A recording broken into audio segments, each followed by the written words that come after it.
Dear students, today in this video I am going to explain you branch account, how to prepare branch account. Basically this video is useful for BCom students. Now first of all, before you start branch account, you should know the details about how to prepare the branch account. So you see, first of all, what I wrote here, branch account. The branch account can be made in three categories. First of all, you see debtor system, final account system, and then stock and debtor system.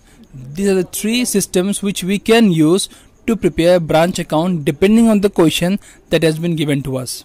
Okay, so first of all we'll learn about debtor system. Okay, this system we'll learn here first. So I made a format of branch account. You can take a screenshot of that because it will be very useful for you while solving the sums. Now you can take a look here. Branch account in the books of head office. Always remember that when you prepare branch account, it will be in the books of head office. Okay, and the format is very simple: particulars amount, like the normal conventional accounts. Now the details written here are very important. Okay, I'll just give it like that. If you want to take a screenshot, you can take a screenshot of that. Okay, now let us start. First of all, when you are asked to do branch account, you should look in the question and see what are the opening balances given. You see here, I wrote here 2 branch cash in hand, 2 branch stock, 2 branch debtor, 2 branch furniture, 2 branch prepaid. These are the opening balances of the respective items. Remember that if you have an opening balance of asset, it will come in the debit side. Just like these items, they all belong to the asset side. So if you have any asset opening balance, that will be recorded in the debit side, and if you have any liabilities opening balance, that will come in the credit side. So here you can write by branch, creditor, or whatever liability is given, outstanding expense and all. Okay, keep it very simple. If an asset's opening balance is given, that will be recorded in the debit side. If a liabilities opening balance is given, it will be in the credit side. So you have to identify the items. Clear? And these are the basic items which we normally get in the questions. Now let us move down here. You will see here 2 goods sent to branch. Now to explain this point, to make it easy for you, I'll just want to tell you that let us consider this now as a final account which you have done in your higher secondary classes. Okay, in class 11 you have come across final account. There we used to make similar account, trading and profit and loss account, and then we used to record purchase in the debit side and sales in the credit side. So keep that rule in your mind, because if you keep that rule in your mind, this point will become very easy. Now what is happening here is 2 goods sent to branch, means the head office is sending the goods to the branch.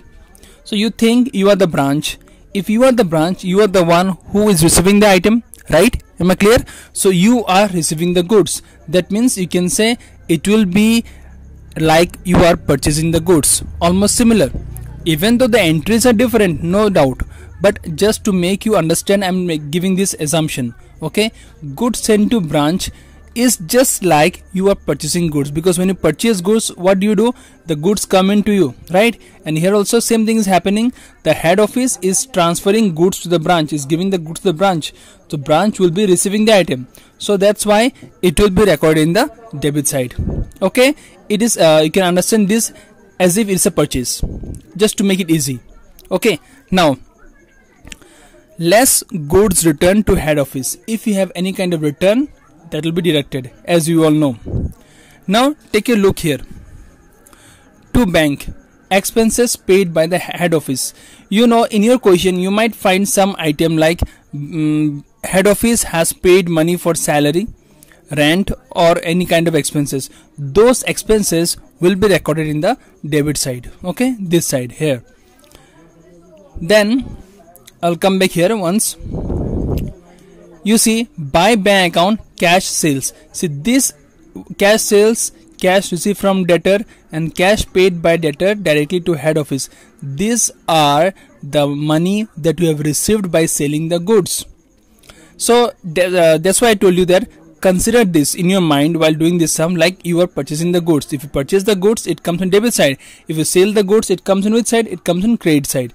Now this cash sales, this money that you have received from what? By selling the goods.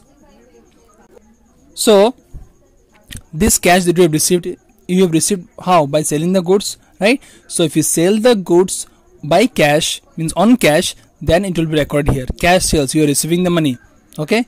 Then cash received from debtor, that also will be recorded here, because you see, receive from debtor. Debtor are those person to whom you have sold the goods on credit. Now they are giving you the money, so you are receiving it. So it is linked with sales. It will come here, cash received. Then cash paid by debtor directly to head office, that also will be recorded here, because the debtor is a person to whom you have sold goods on credit. That means this is also linked with sales. Okay, and that fellow has paid the money not to the branch but directly to head office. So ultimately this branch account is maintained by whom? By head office only. So you can show here cash paid by debtor directly to head office. Now one thing, students, when you record this, don't record credit sale. Credit sale will not be recorded here. Okay, so basically you will have these three items to be recorded here: cash sales, cash received from debtor, cash paid by debtor directly to head office. These three items will be given the question mostly. Now coming to the end part of this format, you see I wrote the same thing here: cash in hand, stock, debtor, furniture, prepaid. The same thing I wrote here. What are these? These are the closing balances. Here you wrote the opening balance of the assets. This will have the closing balances here. Clear? Opening balance you will write in the debit side because they belong to the asset side, and then the closing balance will obviously come in the opposite side, so we wrote the closing balances here. Similarly you will do in the solution. Now same goes for the liabilities. Liabilities opening balance came in the credit side, isn't it? And its closing balance will come in the opposite side, so it will come here to branch, creditor, outstanding expense, whatever is given. Clear? Now after you record all these entries, you have to find out profit or loss. How to find out? Very simple. See, first of all we'll close the account. Among these two, whichever side is bigger, that will add first. We will add, suppose this side is bigger, we'll add all the amount, we'll add the total here. Same total we'll write here, and then from this total we'll subtract out all the expenditures, and whatever balance we get here will be termed as to general profit and loss account. Okay, by chance if this side is bigger, you will add up the amount of this side, then the total of this will be written there. Okay, and then from the total you will subtract out all this amount, you will get the balance here. If you get the balance here, it's by general profit and loss account. In bracket you should write here loss. So students, I hope you are clear to you. I will just give a small revision of this account. First of all, you will have the opening balance of the assets here, and if you have any opening balance of liabilities, it will be recorded here. First thing done, then goods sent to branch will be recorded in the debit side, and if there is any return, that will be deducted. Then any kind of expenditures which are paid by the head office to the branch will be recorded in the debit side. Examples are salary, rent, insurance, etc. Then what you will do, by selling the goods you might be receiving the money. Whatever money you have received as a branch or as a head office that has been transferred to head office, if you are receiving any money in the branch, or if any money is transferred to head office directly, will be recorded here. It will be written as cash sales, or cash received from debtor, or cash paid by debtor directly to head office. After that you will write the closing balances. Whatever opening balance you wrote here, you have to write the closing balance of those items. Similarly, whatever opening balance you wrote here for the liability, the same will come as a closing balance here, depending on the question. Okay, and then you will close the account. If you find the balance this side, it will be termed as to general profit and loss account profit, and if you get the balance here, it will be termed as by general profit and loss account loss. So in this way, students, we will be solving the sum under debtor system. Okay.